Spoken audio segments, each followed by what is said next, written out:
இதெல்லாமே வெறும் கட்டுக்கதை தான். இதுக்கு வாய்ப்பே இல்ல. இப்படி நடக்க கூடாது. நீ சொல்றதெல்லாம் நம்புறதுக்கு என்ன பார்த்தா நான் முட்டாள் மாதிரி இருக்கா? நான் ஒன்னும் போய் சொல்லல. ஹிட்டாச்சிய பத்தி நான் சொன்ன எல்லாமே உண்மைதான். அவன் சாஸ்கேக்கு மட்டும் இல்லாம ஹிடன் லீஃப் வில்லேஜ்காகவே தன்னுடைய உயிரை விட்டான். ஒருவேளை உண்மையா இருந்தா ஹிட்டாச்சியை கொன்னதுக்கு அப்புறமும் அவன் அகாட்ஸ்கி கூட சேர்ந்து வேலை செய்ய போறான்.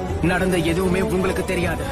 உண்மை என்னன்னா, நருட்டோ, ஹிடன் லீஃப் வில்லேஜோட பெருந்தலைவர்கள் ஹிட்டாச்சியை பயன்படுத்தி உச்சிஹா இனத்தையே அழிச்சிருக்காங்கன்னு. ஆனா ஏன் ஹிட்டாச்சி ஏன் உச்சிஹாக்கு துரோகம் செய்யணும்?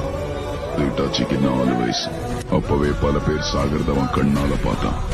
அந்த சின்ன வயசுல அவன் போர அனுபவிக்கணுங்கிற எந்த கட்டாயமும் கிடையாது. அதனாலே ஊரோட நிம்மதியும் சமநிலையும் முக்கியங்கிறது அவனுடைய ஆழ் மனசுல பதிய ஆரம்பிச்சது. ஊருக்கு விசுவாசமா இருக்க ஆரம்பிச்சா ஹிட்டாச்சி. ஆனா அவங்க அவனுடைய விசுவாசத்தை தப்பா பயன்படுத்திக்கிட்டாங்க. தான் சொந்த கையாலேயே தன்னை குத்துற விதமா ஒரு மிஷன்